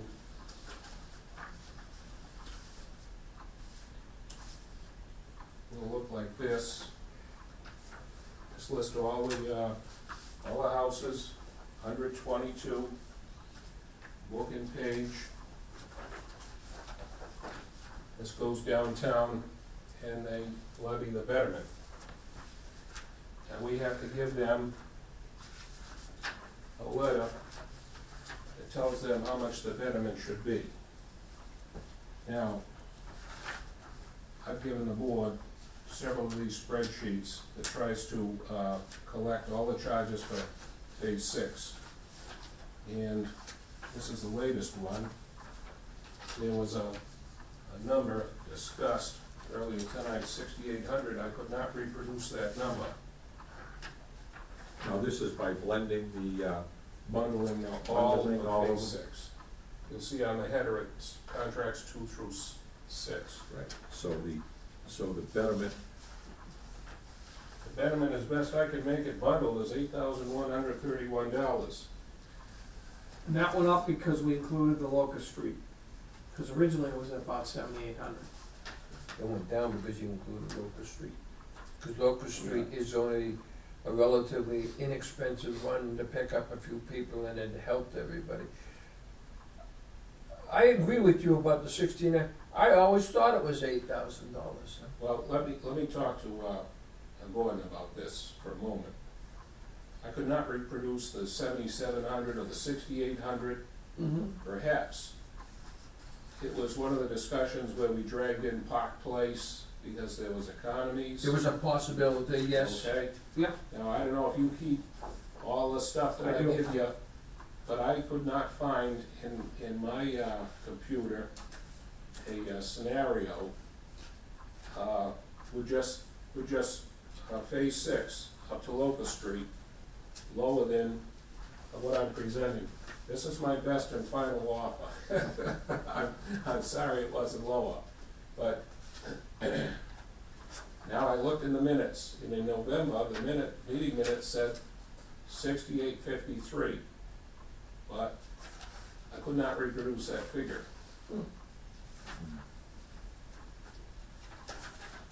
But what I present tonight includes the favorable cost we get for construction on contract 6 Locust Street. It's the best that I can assemble. So we're looking at 379 as the denominator. That excludes the 4 residents that we just voted to give them the That's right. waiver. Right? And it Okay. includes the 19 commercials.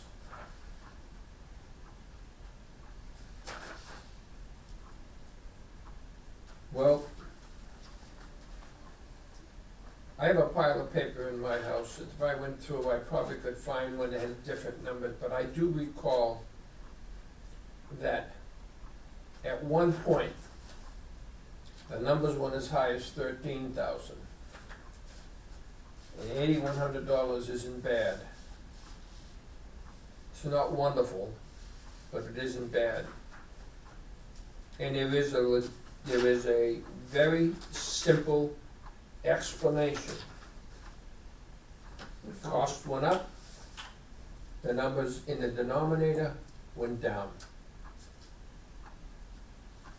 Some of the developments you had, the improvements were 600 or 700 houses being taken care of, so.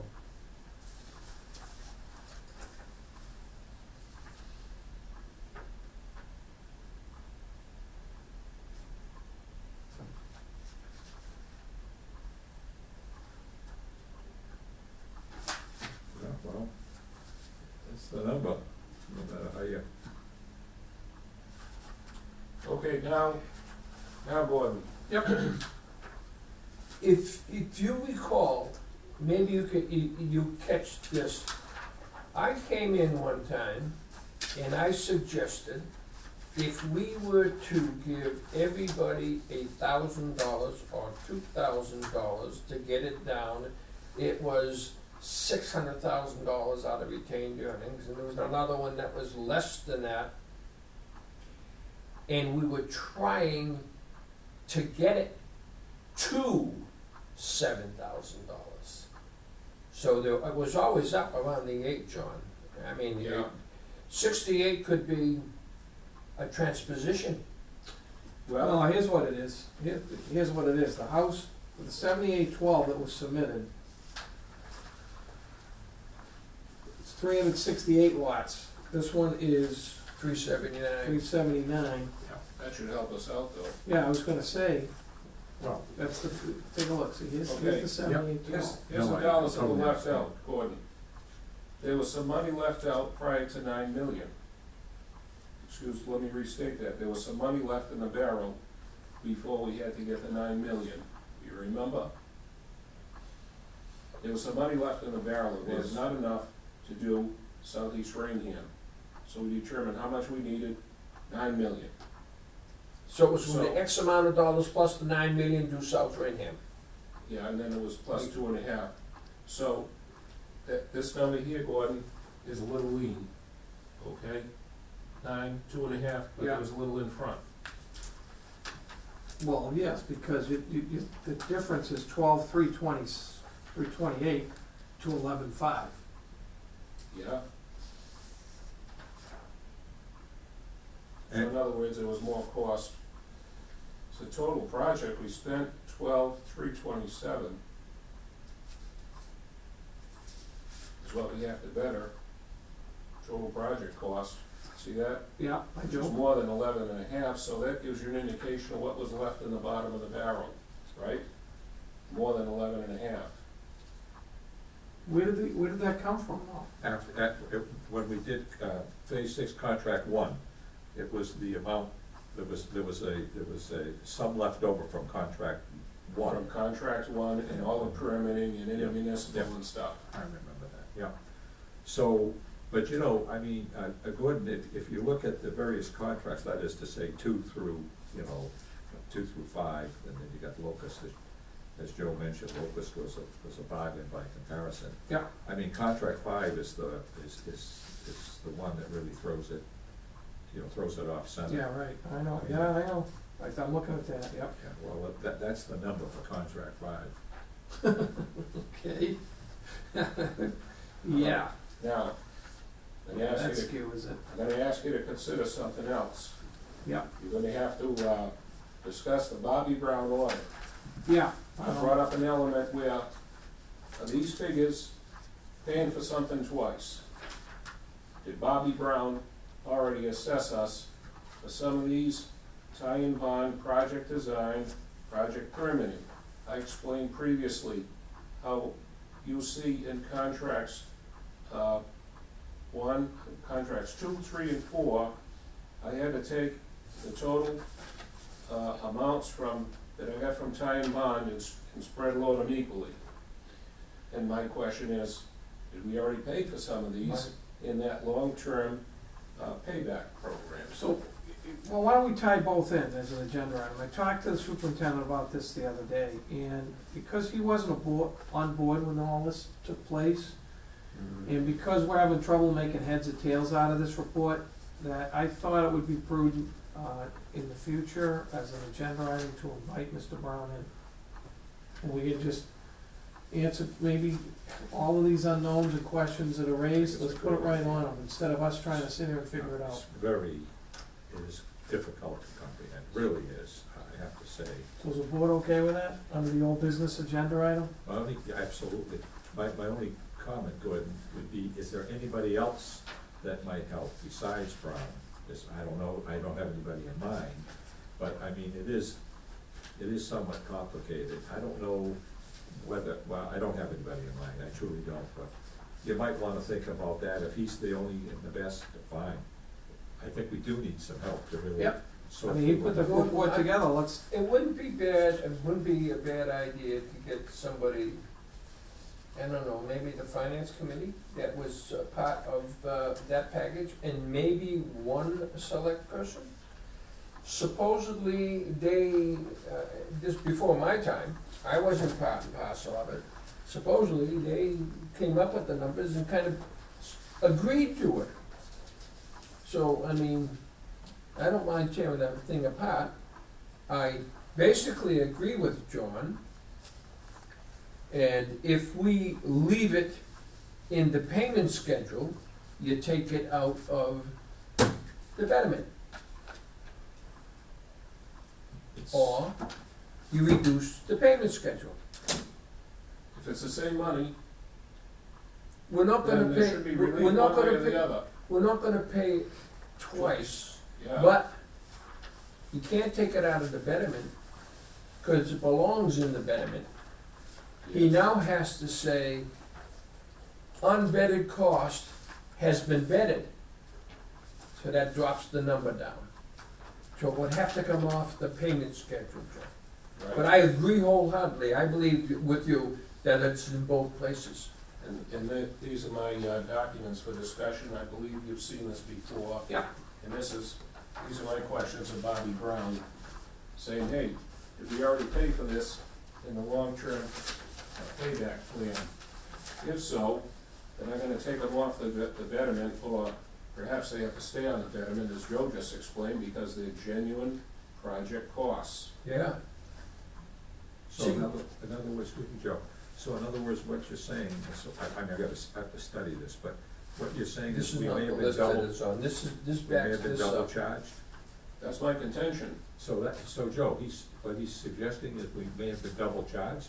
That's, No, what I'm saying, Dick, is when I looked at the Bobby Brown, you got the Bobby Brown thing right there? Let me just show, oh, I'll God. show you what I'm referring to. Oh, don't do We that. don't, we don't wanna look at that, we don't wanna look at that. He has in Breakfast?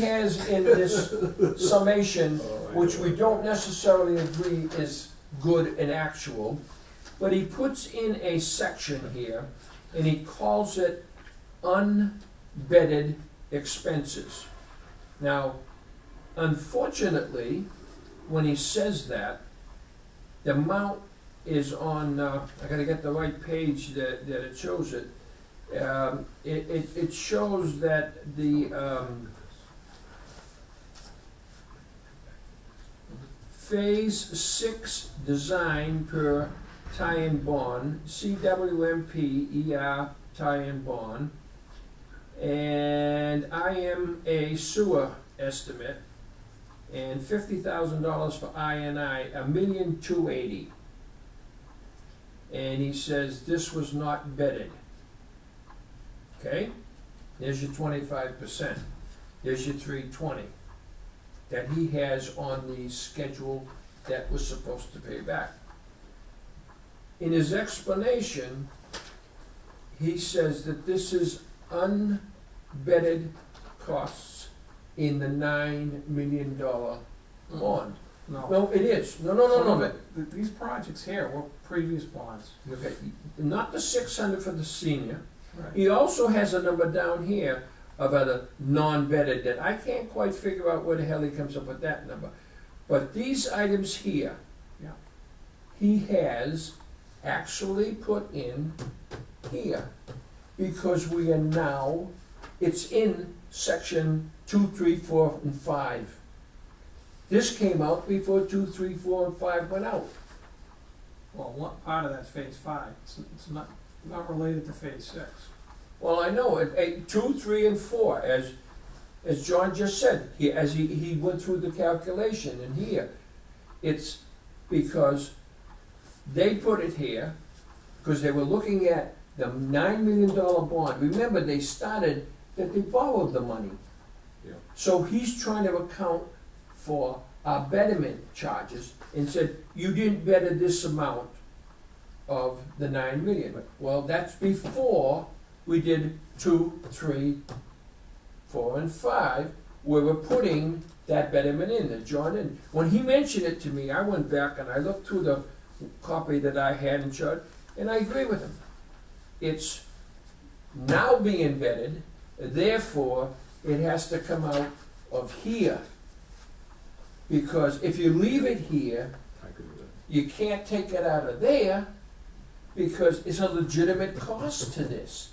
If you take it out of there, it is a gift on this group. And then someone said, well, how come we didn't get a benefit of a reduction of the betterment charge in the past? And that was one of the big things in the explanation town council said, you gotta do it for all of them. He didn't necessarily just the contract you're working on, or all of those.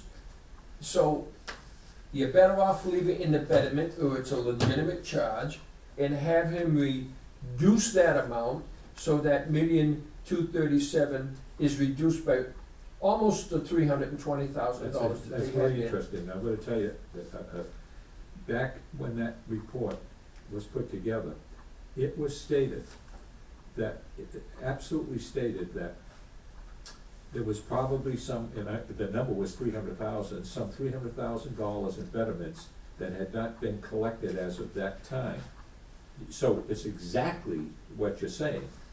So when the report came out, actually the previous superintendent made it very clear in this meeting room that there were approximately 300. He didn't know the exact number, but these were homes that had that the construction costs had been paid, but they hadn't hooked up, and they hadn't been charged the betterment because the contract hadn't, at the time, we had to It hadn't wait, been fully it had to accepted. be fully accepted. So at the time, the comment was that there was some, well, it was like 250 to 300, they didn't know the exact number. So it could be very consistent with what you're saying, that had not been collected. I was told to collect all the charges because a previous mistake had been made where some charges were not accounted for.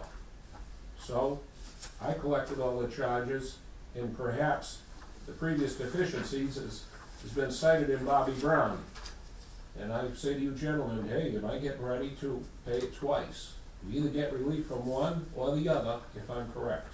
All right, so why don't we go forward then with inviting him Get him in, in. and we'll pepper him with questions as it relates to these betterments, okay? Yeah, and I think at the same time, Gordon, we need to get somebody from the finance committee that was part of this We'll process. invite him in. And maybe a member of the selectmen. Okay, Because no need us trying to explain it to them after the fact. Let them be part of. Sure. Rather than a member of the selectmen, I would suggest this, Joe. If you wanted another person who was involved in it, because the selectmen really weren't, you might consider Randy Buckman. He was involved. But that's up to you. I don't really have any strong feeling on that. I don't think the selectmen were involved. I think that, you know, I more than vaguely remember the discussion going on, and remember the selectman was sitting right out there and spoke directly to this about, hey, those things were agreed upon. Well, I wasn't there, so I couldn't tell you, and you know, that type of a situation. I just wanna make sure, okay. we should, if we're gonna settle it, at least that question on that side, I think we need to. And I think, John, that being consistent, of having the bills where they're supposed to be, you have to leave it here. It would be very nice to reduce that by $320,000, but this is where it belongs. Because if you don't put it there, we have to pay it there anyways. Okay. So we're all set? Yeah, we're gonna move on that, so back to the actual betterment itself. Yeah, I'd like to go back to that if I may, Gordon. Yeah. At one point, and now I'm talking about the betterment that John has presented, which is the $8,131.81. Now, at one point, the board had discussed the possibility of taking some monies out of retained earnings and possibly mitigating that number. And we were gonna check into legal, did we get a legal? We did. Oh, we did, oh, okay, so We where is did. it? What was it? We did. It was you can't do So it you unless can't you do do it. it for all of them. Okay. Right, that was it. Yeah, that's Yeah. right. We had to do all the phases, yeah. So there is no way for us to No, submit it So we would have to retroactive yes. everybody. Well, I was looking for a, Yeah, well, you need it, well, okay, to our fellow people who are watching this, I know it will be delayed. There will be a container on the superintendent's deck to help get the credit back to a concerned citizen. So anyway, that was took a shot at it. So do we wanna hold off, on setting that betterment then, tonight? Yes, because Yes, okay. it's still a dispute, but on the topic of betterment, once you decide what it's gonna be, I wanted to show the board what I believe to be the documents of execution. It would be this type of letter signed by the Board of Sewer Commissioners, which would direct the Board of Selectmen to To the levy, tax collector. yeah, to levy the betterment. And there would be this, you compile, I found this one, and this would be signed by the Board of Selectmen and recorded as part of the transaction for the betterment. And I'd ask the board if these documents look appropriate for the official transaction when we get to that crossroad. Yeah, looks good to me. Is this what they've done in the past? I believe so. Well, then I would assume that town council probably directed it to be done this way. So I think that if we repeat it, we should be comfortable. This is, it makes sense to me. Okay, so when the time comes, I'll prepare those documents for the board's signature, and then we'll send the betterment summary to In them. accordance with the laws, section comments, and then after having received advice from the Board of Supervisors, engineers, and after consideration determined that the estates abutting and benefiting by the town of Raynham sewer system now constructed as banned by phase 6, contract 2 sewer expansion project will be that will be much more defined. I know this is a sample, but it isn't phase 6, contract 2. We just phase 6, right? Because Well, Oh, because you're gonna do we're it doing- by each contract, okay, yeah. All right, so then phase 6 contract. that's right, we're releasing each contract as it comes up with the Complete. same betterment for everything, okay? Yeah. Yeah, because we've grouped them. Further order that instead of listed certificate of assessors provided chapter 7 general laws and the references made in the project before the plans filed and blah, blah, blah. I'm wondering, do they have to have dollar amount in this one? No, that's just, I think for the recording, the Board of Recording Selectmen of the vote to authorize it. directs that it be recorded. Okay, so yeah, yes, they authorized it, yes, this is what we're saying, it should be, yeah, that's fine. Okay, I think the paperwork, that's the right paper trail, we just changed the contract number and we're very close to doing 3 anyways. Yes. Yes, we are. all right, old business we discussed, Go on, may I? please. Whole business, to answer a question on a previous accounting discussion. The issue of betterment, the tax collector collects the betterments. They all go into a barrel. And then apparently at town meeting, it's necessary for the betterments to actually come from the enterprise account. So there was a statement made that the town accountant collects the betterments, he deposits them into the enterprise account. In that town meeting is an article where the enterprise account pays the betterments. I was never familiar with that in my past, but here is an email from David Grab, our town accountant, where he says he collected $82,000 in betterments, and he put it into the enterprise account.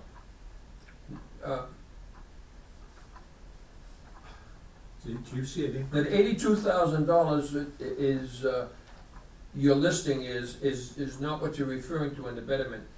You said 82,000, but that's his, Oh, direct cost. oh, as I You had the was, wrong number. yeah, as I was, 161,000 Right. he collected in betterments in the past year. And he's telling us that he deposited that into the enterprise account. So, may I, please, so have you seen a deposit, have you seen an increase in the retained earnings account by 161? I don't have access to the retained earnings account. Maybe I should. I think you ought to. Well, I mean, we do in a monthly report. You can get it off of that if you asked them for a monthly report. You could see the deposit. All right. So the other question is, how much was withdrawn from the retained earnings account? Well, the amounts that we listed previously, when I gave that report, those have all come out of the retained earnings this year. Capital plan. So if this is supposed to be a balanced type of thing, Yep. how is it that he's depositing 100 and taking out 500? I don't get that. He takes the 500 out as the sewer department's responsibility for the debt service. All the money, the check town of Raynham goes to the treasurer. All the money she receives, has it classified, gives it to the town account. He takes it and he says, this is general fund, this is this is that. This belongs to the sewer enterprise account because it is part of the betterment. That goes into the account. And then when, at the end of the year, when we have to say, we have to pay our mortgage payment, he charges the betterment account for Okay, the so, mortgage payment. so there was a document earlier, and I'm struggling to find it because there's been a lot of documents tonight. There was a document earlier that instructed the town, the accountant to, no, it was the treasurer, to collect monies for betterment. Which document was that? Because what that document said to me was we were telling them this is how much money to collect. It was Yes, on- that was the suggested, this one. I said, No. There was a spreadsheet that said these are the houses that you have yeah, to collect. this one? No, Oh, this one. Yeah, not that one. You folded it up and I think you threw it, is that what you're No, looking it's in for? here, yeah. So, So fold it so up. this goes to who? That's gonna go to the, tax collector, she has to Okay. issue the bills. So now, I understand that. My point is this. This goes to the tax collector. The tax collector collects these monies that we instruct. Now, the betterment issue is, in the past, did we properly instruct the tax collector? That was the heart of the issue. But when the tax collector gets this, that money is collected by the town. That does not go into the retainer. In other words, what we're saying is, look at it, I mean, I've been around this thing a little longer. You know, It does. basically, it It does, it may be back in the town's records, but we don't see that here. yeah, he no, just told me it that does, he and it did, gets- apparently the question ended up downtown, and he specifically told me, hey, then Gary, I yeah. just put 161 in the enterprise account, Yeah, so. okay. Up until this point, you were right, Dick, you didn't know when the money was going in, and you didn't say, because it wasn't reported as such. Well, it's reported on his monthlies. Well, his monthlies, but not here. Not here. What was Not here was they were keeping track of expenses. And I can remember John Dolan, in one of the last meetings we had, he asked the superintendent, can you tell us what our revenue has been to date? And he says, I'll get in touch with town hall. And I had talked to him, how about giving us an update so we know how much we've spent? But that's where we've changed how we're doing things, and if you think about that from that previous discussion, you guys at the time were focusing on current year revenues and expenditures. And what I said we need to do, and what we're doing this year, is we're taking the certified number that was closed out June 30th. And that's the money we're using for expenditures for this fiscal year. We're not touching any of in our budget, in our capital plan, we're not touching any of the revenues that are raised during this fiscal year, right? In other words, we're running I'm in the taking, black. We're running the black because we're taking previous year revenues to fund this, or previous year's balance to fund this year's expenditures.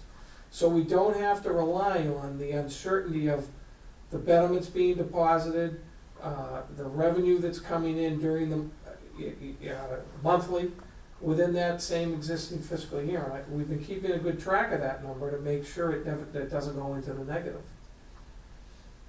And the thing is that because everybody didn't pay the betterment lump sum when it was issued, the treasurer is holding a mortgage on the property over 10, 15, or 20 years. And let's just assume that it figures out to be, I'm just gonna throw a number out, $400 a year. A couple more things since then have come out. You get $100 each quarter, the tax bill is paid on your betterment. So it comes in, and when the tax bill's paid, it's accounted for. The accountant transfers it from one account into our retained earnings account, our enterprise account. He's gonna do that for 20 years. So somewhere along the line, fortunately, we had some money in retained earnings so that we could actually have enough money there to make our share of the mortgage payment. Because we never had all of the 25% to begin with. Because some people took it over a 20-year period. That was the fear expressed to me in a meeting, that at some point, when the revenues, because of some of the reasons you just cited, don't match, that there's a possibility that we could end up in the red. And that's why I think it's more prudent to do it this way, by not using the current year revenues to fund current year expenditures. And that would, I think, act as a buffer to prevent us from going in the red when we have to go to town meeting in May and make that payment. I think last year was it 582,000 or something? And you had talked about that. And so it's a philosophy that we're doing, that I think is a protection to the retained earnings account. So that's why I don't fret worrying about what's coming in each month, because I know we're not relying on that to fund this current budget, right? Now, that money will be certified on June 30th. Well, it'll be for June 30th certification. We get it in September. And then that's when we know how we closed out the year. Well, we know we close out the year in the black, but then we know exactly how much money we actually have in the free cash that's in the retained earnings. Yeah, that's What you're shooting for. And as long as there's enough there, eventually it all gets caught up. And when you get rid of all of the side issues that came through, and especially with the report, once that's totally settled, there'll be enough money there to pay all the bill down the road. Because we will have accounted for it and made sure that it's there. See, that's what we closed out. We subtract from that, we're still okay, without even worrying about what came in after July. Yeah, I mean, it's It's a conservative, I think it's a conservative way of doing it, and maybe there's gonna be a point where we're not gonna be able to do it, because the expenditures at some point could exceed what we closed the previous year out at, then we would have to draw from some of those revenues within the fiscal year, the existing year. But for now, if we don't have to, and we manage our capital planning properly, and we manage our expenditures properly, we stay lean in our budget, I think we can get through this where during the difficult time that's gonna be upcoming, because we're paying the full percent on that $9 million, that we're gonna be able to still stay in the black. Part of what's got us into this predicament where we're gonna be close to that bottom line of zero is that before we were able to collect any money on that $9 million, we're paying the full principal and interest on it. And we're getting assessed that at the town meeting, and we have to pay it, where in years past, we always did short-term bonds, interest only, until the project was completed and we could start getting the revenue. That's So we've got this period where the revenue isn't coming in, but the bond payment's out there. So we've been trying to stay very conservative in making sure that number is protected. All right.